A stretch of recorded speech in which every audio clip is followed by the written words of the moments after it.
السلام علیکم. دوسرا جز دعا کا جو پچھلی دفعہ آپ نے سنا، من العجزی والکسلی والجبنی، یہ کاہلی بزدلی ہی انسان کو اتنی اخروی سعادتوں مانے خوش نصیبی سے اور دنیاوی نعمتوں سے انسان کو محروم رکھتی ہے. اور یہ ہر بات انسان سمجھتا ہے کہ آج ساری زندگی ہماری جو ہے کاہلی اور بزدلی میں پوری ہوتی چلی جا رہی ہے. کاش ہمیں اس کا، یہ اللہ کے نبی نے ہمیں یہ دعا عطا فرما دی ہے، تو اس کو چلتے پھرتے من العجزی والکسلی والجبنی کا ادھر جاری رکھیں. کبر سنی بڑھاپا تو ایک نعمت ہے، البتہ اس میں زیادہ ایک بلا ہے. ایک نعمت ہے، البتہ اس میں زیادہ ایک بلا ہے. من عذاب النار و فتنۃ النار، دو لفظوں کے الگ الگ آنے سے معلوم ہوا، ایک تو دوزخ میں جا پڑنا اور اس کے عذاب میں مبتلا ہونا ہے، اور دوسری چیز ہے محض اس کے لیے آزمائش ہونا، اس کی طرف لے جانے والے سوال و جواب ہونا. پناہ مانگنے کے قابل دونوں ہی چیزیں ہیں، فتنۃ القبری و عذاب القبری. ایک شے تو عذاب قبر، اور ایک شے ہے قبر میں دھڑکانے والا سوال و جواب ہونا. تو معلوم ہوا کہ ایک تو وہ ہے کہ عذاب القبر، اور دوسرا ہے فتنۃ القبر. مومن کی عافیت اسی دعا میں ہے کہ نجات و مغفرت بغیر کسی مواخذے کے، یعنی کسی پکڑ کے اور سوال و جواب ہی یہ نصیب ہو جائے. کاش اللہ تعالیٰ ہمیں ایسی امان نصیب فرما دیں کہ ہمارے لیے ایسا ہتھیار ہم لے کے جائیں کہ جس سے ہمارے کو اللہ پاک بغیر سوال و جواب کے اور بغیر عذاب کے ہی ہمیں جو ہے یہ ساتھ نصیب ہو جائے. شر فتنۃ الغنا و فتنۃ الفقر، اسلوب بیان کی غلبہ بلاغت ملاحظہ ہو، کس شان سے اللہ بیان فرماتے ہیں. بری چیز نہ مالداری ہے نہ افلاس ہے، دونوں چیزیں، بھوک یعنی کہ غریب ہونا یا امیر ہونا، کوئی دونوں اپنے اپنے ساتھ فتنے اور برائیاں رکھتی ہیں. پناہ مانگنے قابل بھی دونوں ہی کی خدا فراموشیاں، فتنہ سامانیاں اور معصیت کوشیاں ہیں، یعنی خدا سے دور ہو جانا. اور فتنے لیے ہوئے ہیں، فتنے کیوں لیے ہیں یہ بھی ہمیں پتہ ہے، اور معصیت کہ ان میں رہ کر ہم چیزیں دوسری کرتے جا رہے ہیں. فتنۃ المحیا والممات، زندگی و موت دونوں بجائے خود اللہ کی رحمتیں. استعاذہ کے قابل دونوں کی فتنہ سامانیاں ہیں. تو اس میں کہنے کا مطلب یہ ہے کہ جو چیزوں کا یعنی دولت کا ہونا بھی کوئی جو ہے وہ نہیں، لیکن فتنہ بھی یوں ہے کہ اس کا غلط استعمال. اسی طرح غربت میں رہ کر اللہ سے دوری اور اللہ کی طرف راغب نہ ہونا، یہ بھی ایک طرح کی غریبی بھی جو ہے وہ بھی فتنے کی جڑ ہے، فتنے کی طرف لے جا سکتی ہے. تو فتنۃ المحیا والممات یعنی زندگی اور موت دونوں بجائے خود اللہ کی رحمتیں ہیں، اور اس میں کوئی بات نہیں کہ دکھ بھی ہے، سکھ بھی ہے، اونچائی ہے، بلندی بھی ہے، اور جو ہے بدمزگی بھی ہے، مزہ بھی ہے، تکلیف بھی ہے، آسانیاں بھی ہیں، دوریاں بھی ہیں، صبح ہے، شام ہے، رات ہے، سب کچھ ہے. لیکن ہر چیز جو ہے اپنے اندر جس کا غلط استعمال سے کریں گے تو وہ ہمارے لیے فتنے کا سامان ہوگی. وہ ساری فتنہ سامانیاں وہ ہوں گی کیا؟ فتنہ سامانیاں، یعنی ایسی فتنے کو ہم کر لیں گے جس میں ہم معصیت کوشیاں کرتے رہیں گے. تو قابل دعا دونوں استدا کے لیے دونوں کی فتنہ سامانیاں ہیں. اللہم عافنی فی قدرتک وادخلنی فی رحمتک واغزی اجلی بطاعتک واختم لی بخیر عملی وجل ثوابہ الجنہ. اے اللہ مجھے اپنی قدرت سے عافیت عطا فرما اور مجھے اپنی رحمت کے سائے میں لے لے، اور میری زندگی اپنی طاعت اور عبادت میں پوری کرا دے، اور میرا بہترین عمل پر خاتمہ فرما، اور اس کے صلے میں جنت عطا فرما. خدا تعالی ہمیں بھی اللہ پاک ایسی، اور یہ دعاؤں کے بغیر ہمارا ہم آخر میں چاہیں کہ ہماری زندگی بن جائے تو ہمیں دعاؤں پر آنا ہوگا اور دعائیں مانگنی ہوں گی. اور ہمیں ماشاء اللہ فی زمانہ بڑی آسانیاں ہیں، منزل کے حساب سے ہر ہفتے کی دعاؤں کو پیر منگل بدھ جمعرات جمعے کے حساب سے کتابوں میں ایسی دعائیں ہیں، تو انشاءاللہ اس کو پڑھتے رہیں. اور اس کو یا وقتاً فوقتاً جو بھی یاد کر لے موقع محل سے جو بھی دعائیں ہیں تو اس کو کرتا رہے، تو اللہ تعالیٰ اس میں مجھے یہاں پر بھی جو ہے اللہ تعالیٰ کی پوری کرا دے اور بہترین عمل پر خاتمہ ہو، اور یہی جب ہوگا کہ جب ہم اس کی تیاری کریں گے۔ اللہم اللہم انی اعوذ بک من الہم والحزن والعجز والکسل والجبن والبخل وذلات الدین وغلبۃ الرجال، ماخوذ معارف الحدیث حصہ 5 صفحہ نمبر 188۔ اے اللہ میں تیری پناہ چاہتا ہوں فخر سے، غم، کمیمتی اور کاہلی اور بزدلی سے، بخیلی، کنجوسی سے اور قرضے کے بار سے اور لوگوں کے دباؤ سے۔ یہ شاید ہو چکی میرے خیال، چلے پھر پڑھ لیتے ہیں تاکہ آسانی ہو جائے۔ پھر اس دعا میں جن 8 چیزوں سے اللہ تعالیٰ کی پناہ مانگی گئی ہے ان میں 4 فکر و غم، قرضے کا بار، مخالفین کا غلبہ، ایسی چیزیں ہیں جو حساس اور مصائب شعور آدمی کو، وہ حساس اور صاحب شعور مصائب نہیں، جو حساس دل رکھنے والا، جو فکر مند ہونے والا دن جو ہے صاحب شعور آدمی کے لیے زندگی کے لطف سے محرومی اور سخت روحانی اذیت کا باعث ہوتی ہیں، اور اس کی قوت کا مدار، اس کی قوت کار اور صلاحیتوں کو معطل کر رکھ دیتی ہیں۔ کیا چیزیں معطل کر کے رکھ دیتی ہیں؟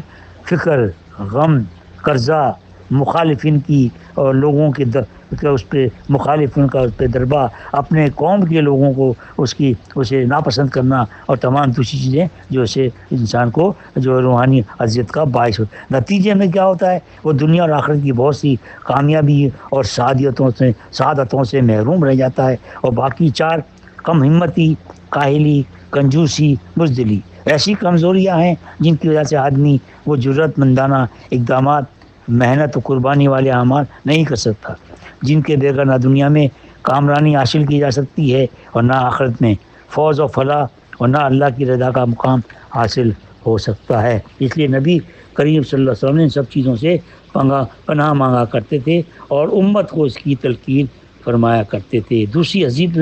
دوسری حدیث میں روایت عائشہ رضی اللہ تعالیٰ عنہ، اللہم انی اعوذ بک من الکسل والحرمی والمغرمی والماسمی، اے اللہ تیری پناہ مانگتا ہوں سستی، کاہلی سے، انتہائی بڑھاپے سے جو آدمی کو بالکل اذکار رفتہ یعنی نکما کام کے ناقابل کر دے، اور قرضے کے بوجھ سے اور ہر گناہ سے۔ اللہ اکبر! کہ ہمیں تمام انسانوں کو اللہ دعا مانگنی چاہیے کہ ایسا بڑھاپا نہ ہو کہ جس میں ہم محتاج ہو کر رہ جائیں اور نکمے ہو کر رہ جائیں۔ اللہ معاف فرمائے، یہ ابھی سے میں تیاری کرنی چاہیے، کیونکہ بڑھاپا سب پر آتا ہے اور سب کو اس سے واسطہ پڑتا رہتا ہے۔ اور ربی آگے دعا، ربی جعلنی لکا ذکار لکا شکار لکا رہاب لکا متوا لکا موتین الیکا مخبتن الیکا اواہم منیبا۔ ربی تقبل توبتی واغسل حوبتی واجب دعوتی وثبت حجتی وسدد لسانی واہدنی قلبی واسلل سخیمتی صدری۔ اے میرے پروردگار مجھے ایسا کر دے کہ میں تجھے بہت یاد کروں۔ واہ واہ! دیکھیے اب تمام چیزیں میں پڑھتے چلے جا رہے ہیں۔ اللہ اکبر! اللہ کی طرف سے آسانیاں، اللہ کی طرف سے مراد، اللہ کی طرف سے جو ہے اصلاحات کی، اللہ کی طرف سے جو ہے رجوع کی، تمام چیزیں اللہ آسان فرماتے جا رہے ہیں۔ کیا کہہ رہے ہیں اللہ؟ کیا کہہ رہے ہیں ہم اللہ سے؟ کیا کہہ رہے ہیں؟ اے اللہ، اے میرے پروردگار مجھے ایسا کر دے میں تجھے بہت یاد کروں، تیرا بہت شکریہ ادا کیا کروں، تجھ سے بہت ڈرا کروں، تیری بہت فرما برداری کیا کروں، اور تیرا بہت مطیع مانے اطاعت کرنے والا رہوں، تجھی سے سکون پانے والا رہوں، تیری طرف متوجہ ہونے والا رہوں، رجوع ہونے والا رہوں۔ اے میرے پروردگار میری توبہ قبول کر، میرے گناہ دھو دے، اور حجت یعنی دینی قائم رکھ، اور میری زبان درست رکھ، میرے دل کو ہدایت پر رکھ، اور سینے کی کدورت نکال دے، سینے کی برائیاں نکال دے، جس سے دین کی پابندی، خداوندی اور بندوں کے حقوق کی ادائی میرے لیے آسان ہو جائے۔ اللہ اکبر! دنیا اور آخرت کی تمام حسنات نیکیاں کی جامع ہے، یعنی جمع کرنے والی ہے۔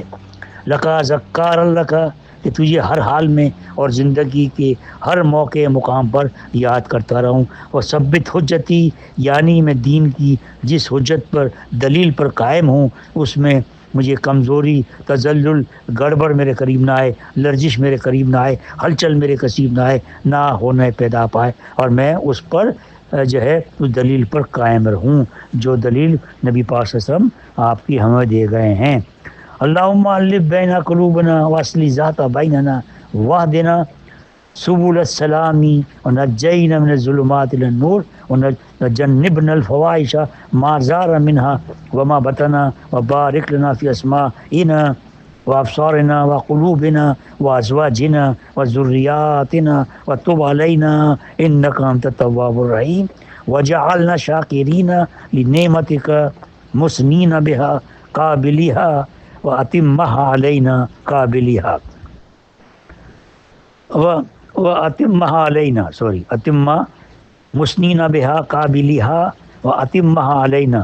مستدرک کنز الاعمال ان ابو مسعود رضی اللہ. یا اللہ ہمارے دلوں میں الفت دے. اللہ اکبر اللہ اکبر. معاملہ ہی حل ہو جائے، ساری دشمنیاں، ساری عداوتیں، ساری قدورتیں ختم، اور ہمارے آپس کے تعلقات درست کر دے.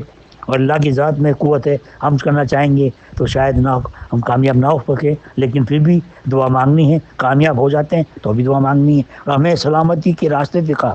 اللہ اکبر. اور ہمیں اندھیروں سے نور کی طرف نکال لا، اور ہمیں بے حیائیوں سے جو ان میں سے ظاہری ہوں اور باطنی ہوں، جو نظر بھی آ رہی ہوں اور ہمیں نظر نہ بھی آ رہی ہوں، دونوں سے الگ رکھ اور ہماری برکت دے، اور ہمیں برکت دے ہماری سماعتوں میں یعنی سنوں میں اور بینائیوں میں، اور ہمارے دلوں میں، ہماری بیویوں میں، ہماری اولادوں میں. ہماری توبہ قبول کر، بے شک تو ہی توبہ قبول کرنے والا مہربان ہے. اور ہمیں اپنی نعمتوں کا شکر گزار اور ثنا خواں بنا، یعنی وہ نعمتوں پر شکر بھی کریں اور نعمتوں کا اظہار بھی کریں اور نعمتوں کے قابل بھی بنا، اور ایسے قابل بن جائیں کہ اس نعمتوں کو لینے کے آگے بڑھ بڑھ کر اس نعمتوں کو لینے والے بن جائیں، اور ہمیں ہم اور نعمتوں کا قابل بنا، انہیں ہم پر پورا کر.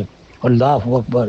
جو بھی نعمتیں اللہ باقی رہ گئی ہیں اور نعمتوں کا ہمیں اس قابل بنا، ہماری صلاحیتوں کو اس کی ایسی صلاحیت پیدا کر کہ ہم اس کو لینے والے بن جائیں، تاکہ وہ ساری کی ساری وہ نعمتیں ہم پر جس کو پورا کر، یعنی اپنی نعمتیں ہمیں تمام و کمال عنایت کر، اور ہمیں اس قابل کر کے ہم انہیں قبول کر کے ان کا حق ادا کر سکتے ہیں. کیا بات ہے، کتنی اللہ تعالیٰ سے رجوع ہونے کی باتیں ہیں اللہ پاک. اور الف بینا قلوبنا، آپس کا اتحاد اور امت میں میل ملاپ جس جرجے میں اہم ہے.